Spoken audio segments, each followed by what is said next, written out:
Now, one thing you made that I thought was quite interesting was about how Venezuela was actually about China. Hmm. Now, I've thought similar. I haven't watched the full video, but I started watching it and I already thought, oh, yeah, I had same sentiments. What is the crux of your argument there? Well, Why does, China depend on Venezuela when it is quite far away? so when you look at the where Venezuela is located, what you have is a country that's right next to the Panama Canal. They're fairly close, 1,100 kilometers away from the Panama Canal. You also have a country that is about 3,300 kilometers away from Houston.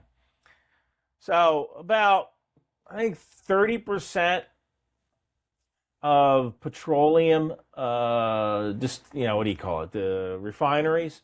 They're in that Corpus Christi, Louisiana, New Orleans, Galveston area, right? Chemical manufacturing, plastics, oil refinery stuff is all done on the Gulf Coast, right? I don't know whether it's the Gulf of Mexico or the Gulf of America, but it is definitely a Gulf Coast, right?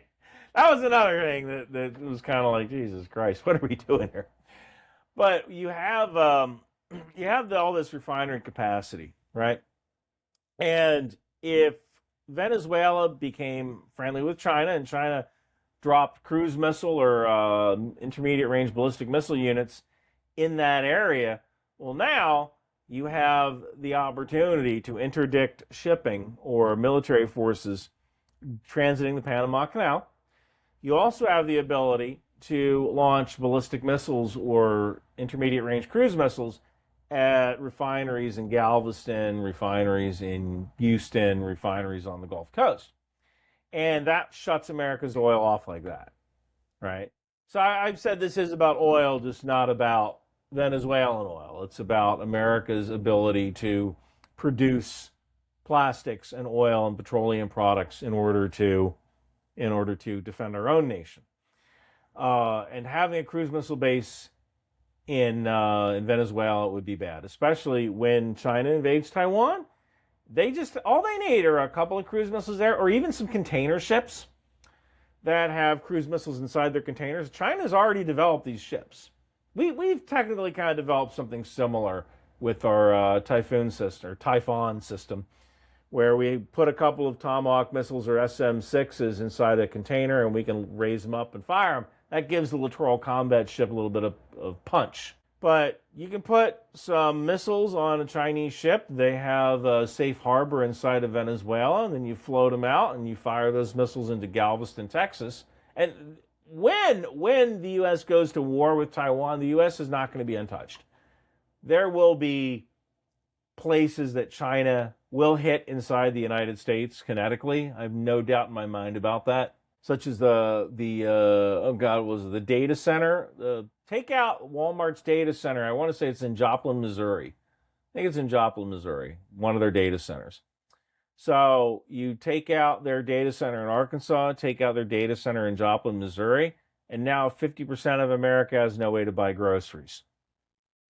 And the idea isn't, there isn't a lot of tactical value to taking out the Walmart data center, but there is a strategic value because you're trying to fight a war 6,300 miles away in Taiwan, while simultaneously your population can't buy food. And in a lot of towns, Walmart is the only place you can go get groceries.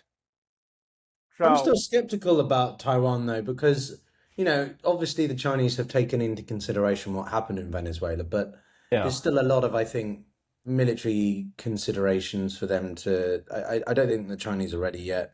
Also, what happens on the other side of the world is not going to suddenly make the CCP or especially Xi Jinping get up and be like, right, we've got to move, right? The Chinese are very methodical, they're very pragmatic, and I mean, most people look at 27 as when something over Taiwan would happen because of certain conditions, but also the military exploration of certain capabilities.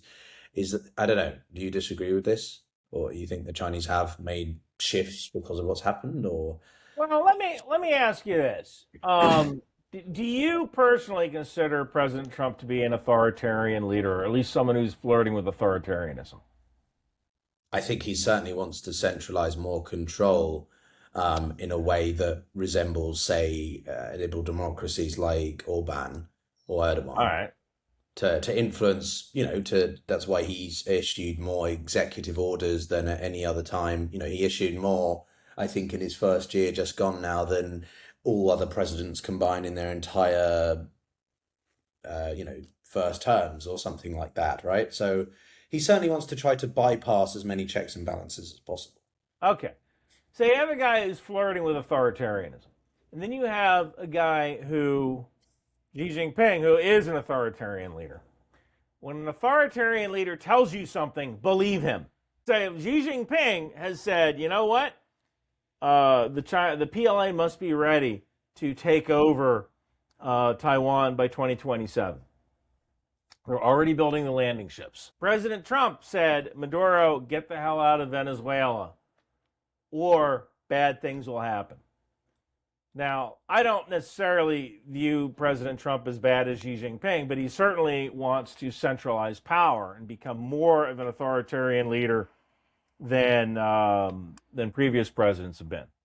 Right? Almost Abraham Lincoln. When you think about it, Abraham Lincoln suspended habeas corpus, and you can call Abraham Lincoln an authoritarian leader. And now we got a freaking marble monument to him in D.C.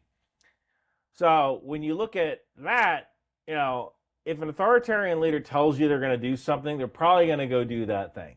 So I view the invasion of Taiwan as imminent. And also, China, they don't have any more bullets in their gun.